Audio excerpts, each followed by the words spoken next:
What's up everybody? Welcome to FoundFlix. On this Ending Explained, we're looking at the long-awaited latest entry in the Conjuring universe, The Devil Made Me Do It. This time we follow the Warrens on their newest case, where a young boy is accused of murder, claiming demonic possession as his defense in court. This forces the Warrens into a supernatural inquiry unlike anything they've ever seen before. First off, here are some of my thoughts and issues on the film. And it sure feels like it's been quite some time since we've checked in with the paranormal investigating couple Ed and Lorraine Warren, as the Conjuring franchise has exploded immensely since their initial debut. I mean, we got 3 Annabelles movies before the third one of the mainline series. Sure, they made cameos and other stuff like that, but for me there was always a kind of pedestal that the actual Conjuring movies were on compared to the rest of the series. So it was with obvious trepidation that I approached The Devil Made Me Do It, as we lost both our director and arguably mastermind of the series, James Wan, but also the first 2 films' writing duo. It felt inevitable that there would be some kind of disappointment from that high water mark. After seeing the third one, I can safely say that is the case. Don't get me wrong, it's not a bad movie or anything. I've seen plenty of stuff 1,000 times worse than this recently. And thankfully, the heart and soul of the movies, Patrick Wilson and Vera Farmiga, are as electric as ever. The movies really do rely on their relationship, and luckily that still works effortlessly here. Perhaps the most grievous offense to me is that The Devil Made Me Do It is simply not scary. The actual setup for the scares feel very drawn out and ultimately underwhelming. This is my biggest takeaway. There's only so many rat fakeouts and nothing events until things become tedious. I did consider if I was just being jaded as usual, as not much spooks me nowadays, and thusly it was time for a rewatch of the first one. I wanted to know, would I be similarly underwhelmed? I mean, I wasn't jumping off the couch with every gag or anything, but it was definitely operating on a much higher level of sophistication and craft than this one. That is certainly unfortunate, but where my own particular pointless bone to pick is in how they utilize the Warrens' daughter Judy. We had another whole-ass movie, Annabelle Comes Home, that was all about Judy being left alone with their artifact room, and everything comes alive, she's got to deal with it. Amusing, haunted house-style havoc ensues. Which brings us to the always twisty timeline of the series. Comes Home took place in 1972, while Devil Made Me Do It is the most contemporary of the series in 1981. So several years after Comes Home, Judy is like 18 or something, and it's just weird and totally unfulfilling to me that after that, she wasn't more involved in their cases. Why even set up the whole Comes Home thing in the first place, unless you're gonna pay it off? She literally is in one scene here and has a one-word line. Daddy! And is never seen or mentioned again. It was just totally baffling to me. Apparently she's in college or something. It was just like, oh, when I was a kid, I went through this whole crazy paranormal thing just like my parents, and then right back to being normal, I guess. I thought we were trying to build a franchise here, you know? They should have had her as a curious and eager new associate on their case, and then she goes too far or whatever, the parents gotta set boundaries and all that kind of stuff. There's a ton that they could have mined here, all naturally building to a spinoff where she's at college or whatever, and a roommate is seeing ghosts or something. Boom, whole other spin-off on your hands. It writes itself, boys, that's all I'm saying. Because this gives me nothing. She's completely shoved aside. And for some reason that just really bugged me, because there's all this unfulfilled potential story-wise and money-wise, and isn't that really the whole point here? Your movies have made $2 billion. Money's at least part of it, you know. Anyway, those are my biggest issues at hand, and while The Devil Made Me Do It is a stark drop in quality from the first 2 Conjurings, it again isn't wholly bad. At least they are trying to do something a bit different than the first 2, even when it comes to the antagonist itself. So let's dive into the Warrens' latest adventure in The Devil Made Me Do It, breaking down the story, who the antagonist is, and their surprising connection to Annabelle, as well as explaining the ending. When we reunite with the Warrens in the summer of 1981, they're already deep into a case. A young boy, David, seems to be possessed by a demon. The family gathered around as Ed reads through scripture. The family is at their wits' end, but luckily the church approved the exorcism, and Father Gordon is on his way. Good-natured Arnie tries to comfort the young boy, who says he doesn't feel brave. Arnie assures him that you can be brave and still be scared. Things are a little lighter when the boy asks when he's going to marry his sister, and Arnie just laughs it off. A taxi arrives out front bearing Gordon, and is shot straight out of The Exorcist. I don't think anyone would argue with that. Alone in his room, very loud bangs ring out all around him. He hides in the bathroom, something jiggling at the handle. It suddenly halts. David hunkered down in the tub. He peers up, seeing a pair of hands reaching over that slink back down. The shower knobs then turn on their own, unleashing a torrential downpour of blood upon the child. Everyone busts in, the boy hiding in the dark. He gets to his feet and shockingly is carrying a big piece of glass, growling and stabbing it into his dad's leg. They know they gotta get working on that exorcism lickety-split. Ed carrying David down the stairs, kicking, screaming, and demonically clawing at the walls. Everyone holds him down and gets to work. Oh, and their old pal Drew is there too, taping the whole thing. Lorraine is overtaken with psychic visions, all appearing to suggest the involvement of witchcraft. Things get more intense, David writhing and convulsing around. The room gets windy as hell, and the china cabinet opens, flinging dishware everywhere, one rogue plate taking out Gordon. Ed hurries to keep the chanting going, David's bones cracking and creaking into a pretzel of limbs, smiling and growling at his sister Debbie. Arnie, in desperation, tries to talk to the entity directly, which Ed warns him not to. They definitely always say, don't do that. David leaps up and knocks Ed to the ground. He growls, "Oh, stop your heart, old man," pounding hard on his chest. Arnie pleads with it to leave David alone. Take me instead. Things instantly get quiet, and the boy drops down, seeing the force transferred to Arnie as he wanted, his eyes turning dark and cloudy. Lorraine rushes to Ed's side, still unable to breathe, shouting to call 911. At the hospital, the doc tells them that Ed is stabilized, but he did suffer from a pretty big heart attack. Dang, that kid is pretty strong, I guess. Lorraine begs to know if he's okay, but he wants to run some more tests before he can say for sure. Another absolutely pointless plot line that just takes up runtime and adds nothing at all to anything. Arnie sleeps long into the next day and asks Debbie to move out of town for good with him, the only problem being they don't have any cash. Yeah, that usually helps, but she offers to at least think on it. They live above a pretty crummy looking dog kennel, and it's easy to see why it's in this state when we meet its greasy, manic owner Bruno. As soon as this guy came on screen, I was like, what is this? This guy is seriously ridiculous. Later, at a family queue, Arnie goes to fetch the meat plate and encounters a box of cereal that tumbles out on its own. But it's just a rat.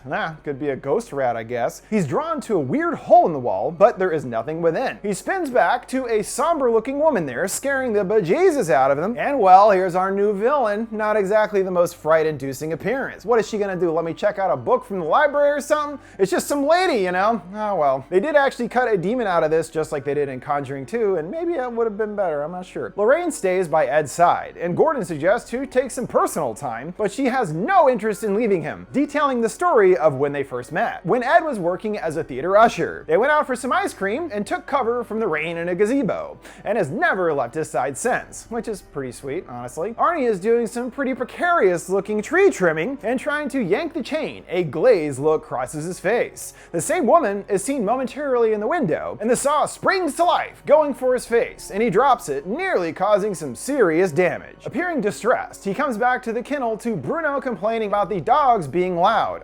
Well, dogs bark, you moron, you are in the wrong business. He slurs, asking him to have a beer and fix his stereo. Ed finally regains consciousness, Judy in her single line in the whole movie shouting, "Daddy!" Alright, bye! He warns that they've got to call the family, explaining that it's got Arnie. I mean, yeah, obviously, where were you guys on that one? He literally asked the thing to go into him, you know? Bruno is even more drunk now and surly, dancing around to Call Me by Blondie, cranking the volume to the max, which naturally makes it so that they don't hear when Lorraine tries to call. This dude is drunk as shit, falling into the table and stuff, asking Debbie for a dance. In Arnie's corrupted reality, it appears that they're having a grand old time, but not so much in the real world. Splashing some water onto his face, he hears a blood-curdling scream from Debbie. He steps out, and it looks like Bruno is attacking her, his movements jittery and strange. A fang-teeth version of the lady pops out saying hello. Arnie drags her to the kennels and falls to the floor, a knife spilling from his pocket. The room goes dark, and a creature on all fours goes after him, getting him first with the knife. But, of course, it was no creature, but actually Bruno. Oops. Afterwards, he's wandering aimlessly down the street, his eyes still gray and cloudy. A cop spots him, and his eyes go back to normal, confessing that he thinks he hurt someone, covered in blood. Yeah, you think? The Warrens do some tests to prove that he is still possessed, but based on the results, no such luck. Ed sighs this would all be enough to evoke an evil spirit if one is present. As soon as I said this, I was like, that's because there is no actual spirit, it's a person doing witchcraft. Come on, pick up the pieces, people. They pledge to help in any way they can, but if there's no demons, what to do? Ed asking to meet his lawyer. They are hoping to actually use demonic possession as a defense, which the lawyer finds absurd. When it looks like there is no hope of convincing her, Ed invites her over for some dinner and to check out their artifact room. It appears to have worked, her looking still quite frightened in court later, and does use their possession defense to a stunned courtroom. They better hope they can figure something out, as the lawyer tells them that they are going for the death penalty. Thinking that they must have missed something, they go back to reference their initial interviews with the family in hope of answers. When the family first moved in, David discovered a waterbed in a room, the most luxurious in 80s comfort. He does a free fall on it, the surface rippling to his delight. We briefly catch a ghoulish face under the surface,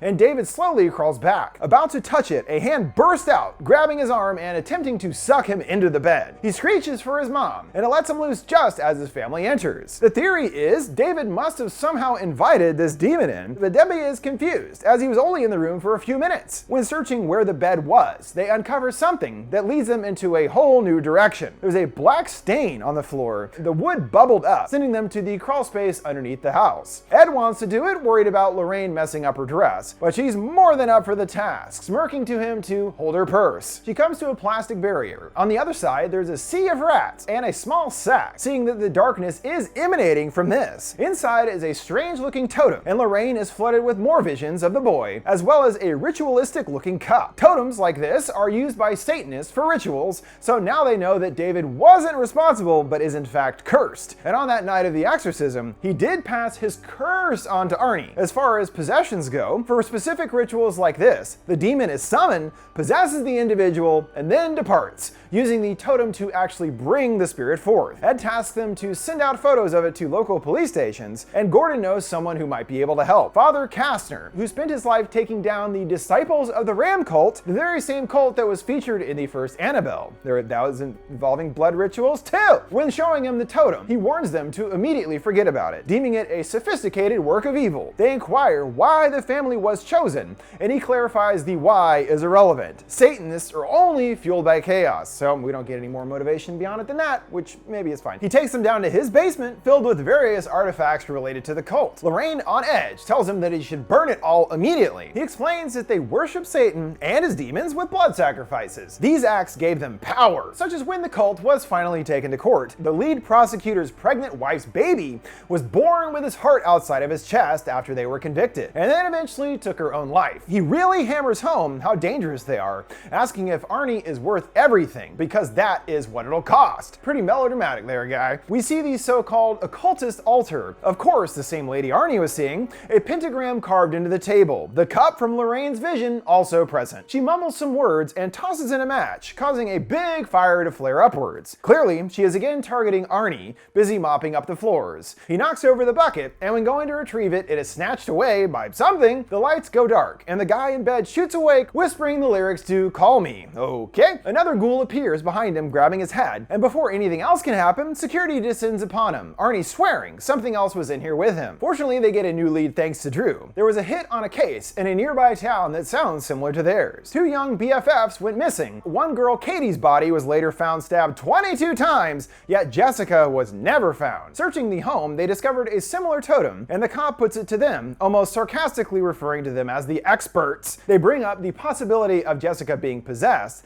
and he puts his foot down, saying that he's only interested in leads grounded in reality. Ed argues that they feel the same way. They work out a bargain with him to find his missing girl in exchange for access to his case file. He's doubtful that they can help, until Lorraine brings up her psychic powers, being able to see things others can't. He's still dubious and wants to do a test to see if she's legit, bringing out several knives, one of which was used to murder Katie. Ed voices his complaints, saying that her gift is not a sideshow act, but while arguing, she selects the correct knife to everyone's surprise. Deb and David visit Arnie in jail with the good news of the Warrens' work, him muttering back lifelessly, "Oh, sounds great." He tries to fib that nothing is going on, but David knows better too. The spirit is still following him around now, and is trying to get him to take his own life. In the woods, Lorraine leads the pack, and is already getting some psychic assistance, feeling something terrible happen here. She gets on her knees, and the environment around her changes to night in by far the coolest visual in the film. Could have used more of that kind of stuff. She's back to the night of Katie's murder. The forest is dead silent until the two girls crest the trees. She runs after them along with the others, Ed doing his best to keep up. Things are innocent enough at first, gifting her friend a bracelet. Then Lorraine holds out her hand and twists it, seeing Jessica stabbing her sobbing friend. Even down in the dirt, she keeps mercilessly stabbing her, 22 times after all. Ed tries to break her out of her trance, Lorraine now seeming to occupy the girl's body, seeing and experiencing things from her POV. She then breaks into a full sprint, and Ed cannot keep pace, sweating and his vision getting blurry. She runs and runs into the darkness, and she snaps back to present time, her teetering at the edge of a cliff. A crusty arm grabs her leg, sending her plunging over the edge, but Ed manages to pull her back up, the cop just now making it. Yeah, thanks for the help, dude. I just had a heart attack and I got here first, what the heck? She knows now what happened. Jessica, feeling guilty, jumped over the side and into the waters below, crying that she's down there. They do find a body there after all, even though the officer says they already combed the water twice, and he holds up his end of the bargain, thanking them for the help. At the motel, they get a frantic call from Debbie. This thing is still with him and wants him to kill himself. He instructs her to get the prison chaplain Newman's help and put him on 24-hour suicide watch, and then the call strangely dies, leaving Ed pondering, what is this thing? Lorraine considers their next step. Knowing they're dealing with a curse, those can be broken. She brings up what she saw at the house, thinking that she was connected to the occultist. If the body they found is indeed Jessica's, the connection between them could still be open. Arnie does his best to keep his shit together, and Father Newman gives him some holy water, foolishly in a glass container. What are you thinking, dude? The thing wants him to kill himself and you're giving him a glass thing with shards and everything? He splashes out a circle around him and begins to pray. Ed and Lorraine bust into the police station and confirm it was Jessica they found. Lorraine takes her cold hand and starts to concentrate. She opens her eyes, feeling the connection is still here. Stepping through curtains, she finds herself in a dingy cave-looking area adorned with an upside-down cross, presumably the occultist hangout. Reaching her altar, she describes things to Ed, and she again appears to be in her POV, seeing she's reaching out to Arnie once more to complete her curse. She clutches her hand closed, and like her puppet, he does the same, breaking the bottle and shattering it into pieces. He grabs a shard, and Lorraine shouts out to stop in the name of Calvary, and the connection is broken between them. But Arnie already did some serious damage though, a guard alerting to get some help. The woman and Lorraine are still there, asking how she's doing this.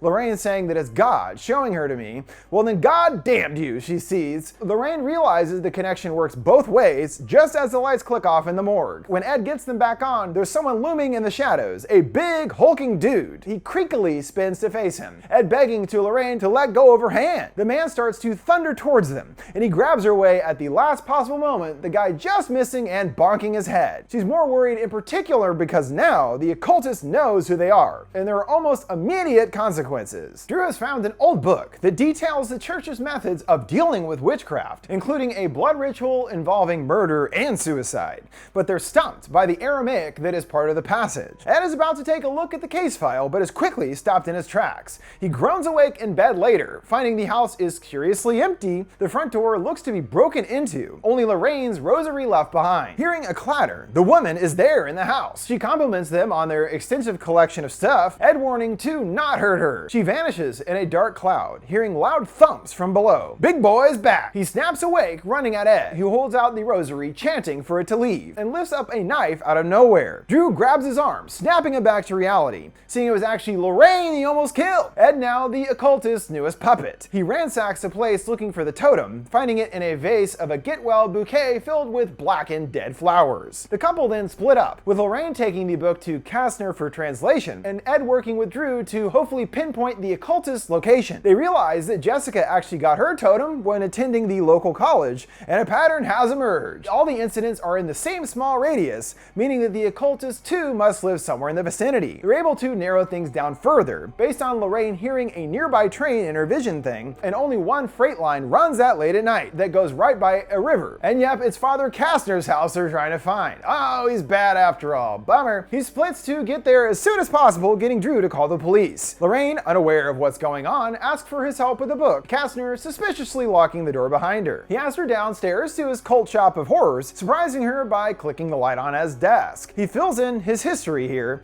having lived in this house for many years. The church used to use it for storage, for things that they were afraid of or didn't understand. He then shows off a photo album featuring that of a little baby called Ilsa. He says that her mother died in childbirth and he had to keep her a secret, raising her on his own here. They had many happy years in this house as he continued his studies into the occult, hoping to protect her from all of this. However, it turned out to have the opposite effect, instead creating a fascination within the girl, urging that we have to be careful how our obsessions are passed on to our children. Which again would have been a really cool kind of direction to go with Judy, but oh well. So the cat's out of the bag. It's Kastner's own daughter, Ilsa, that is the occultist and one responsible for all this turmoil. She's upset at him for knowing what was going on the whole time, but he defends that it's his daughter. her and hoped that she would come back to him one day. He knows that she's here due to the tunnels under the land that she would explore as a child. He's certain that her altar must be down there, and in order to stop the curse, it must be destroyed. Hearing footsteps approaching, they know that she's nearby, and Lorraine flees to the tunnels. Ilsa comes to her father, slowly stalking through the room. He laments that he failed as a priest and a father, and she surprises him with a knife slice to the throat, gently resting his head on the desk while he bleeds out. Aw, thanks, honey. Lorraine receives a flash of the murder through Ilsa's eyes and continues unabated to find her altar. She tries repeatedly to tip it over, but it does not budge. Thing is huge. Ilsa isn't too far behind, hearing her stomping footsteps in the halls. Ed arrives, hearing Lorraine calling out for him from beneath the door. He bashes the lock off with his sledgehammer while Lorraine is busy running for her life. She comes to a strange and rather pointless distraction,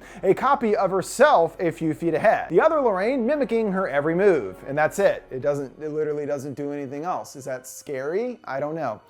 It's not. She gets to another room, closing the door, but Ilsa is waiting for her, pinning her to the ground and trying to poke her eyes out, ordering her to open her eyes. She keeps repeating this over and over, making it easy for Lorraine to reach for a rock without her noticing, allowing her to get free. Ed drops down into the tunnels and thinks that he sees Lorraine down a corridor, but in the shadow, it changes to Ilsa, blowing some powder in his face that puts him back under her control. He goes after Lorraine with the hammer, while Arnie starts convulsing, Debbie knowing that it's happening now. She holds him down while the father reads, his body contorting and bones snapping. Ed keeps flinging the hammer all around, and Arnie screams, blowing out the windows. His movement's getting grander and more painful, but Newman continues regardless. Lorraine begs Ed to snap out of it, asking to remember her, and he flashes back to the night that they met. Arnie gets out of his cuffs, crawling across the floor, body twisting unnaturally all over the place. He's lifted into the air, screaming, extending his arms, and takes the shard to his throat. Debbie holds him back, screaming that she loves him. Lorraine asks him again to remember her, and he fights back against himself, and really hitting the idea pretty hard there. She goes on that Ilsa thought our love was our weakness, but it's our strength, seeing them kissing at the gazebo. And poof, he's all better, taking the hammer to the altar, cracking it in half, a huge gust of wind emanating out, and Arnie falls to the floor, Debbie lovingly holding him tight. Well, there you go, folks, the power of love. Evil did not stand a chance here. Ilsa returns, probably pretty pissed at them for breaking all of her stuff, but you know who else is pissed? The demon that she promised sweet, sweet souls to. Her arms are snapped backwards, and the yellow-fanged version of her appears and claims her soul. Can't go back to hell without one. It would be totally embarrassing to show up empty-handed. They would never let him live it down. And I guess that's where we would have seen the other demon that got cut, and they replaced it with the lady with fangs, which is not scary either. It's still scarier than just some librarian lady, but no. Back in the artifact room, a new one joins the menagerie, Ilsa's ritual cup and source of her magic. As for Arnie, even though they were able to stop the curse and found Ilsa and everything, he still winds up getting charged for manslaughter. Sorry about that, Arnie. Hey, better than the death penalty at least, right? Though romance prevails, learning the couple married while he was in prison, and in real life are still together today. Yay! As for the Warrens, Ed has a surprise for Lorraine, a gazebo just like the one from 30 years ago. Oh, Ed, you are too sweet. She swells with emotions, and the two kiss, leaving them on a happy and reminiscent note together. That brings us to the conclusion of this Ending Explained on the Warrens' latest adventure in The Devil Made Me Do It. And weirdly, this is the end of the franchise at the moment, because to my understanding, the other previously announced next chapters, a Nun sequel, and the long-awaited Crooked Man spinoff aren't even in production at the moment. And seriously, what is taking so long with the Crooked Man movie, huh? It's been years at this point. And if this movie is any indication, it's not taking so long because they want to make a quality product. It's more about printing cash. There's no avoiding that at this point. So just do it already, Warner Bros. Otherwise, there's not much else known about where the franchise goes from here. But considering this one made bank opening weekend, I'm sure this is not the last we'll see of the Warrens. And there will be all kinds of new shit coming out in the future. Hopefully, if they do a Conjuring 4, they're able to recapture the magic that made the first two movies such standouts. Well, and as long as they got Wilson and Farmiga doing their thing, they've at least got a chance. What did you guys think of The Conjuring, The Devil Made Me Do It, and its ending? Where would you like to see the franchise go next? And which is your favorite entry? Let me know your thoughts down in the comments below. Make sure to like, subscribe, and follow. Thanks for watching FoundFlix. See you next time.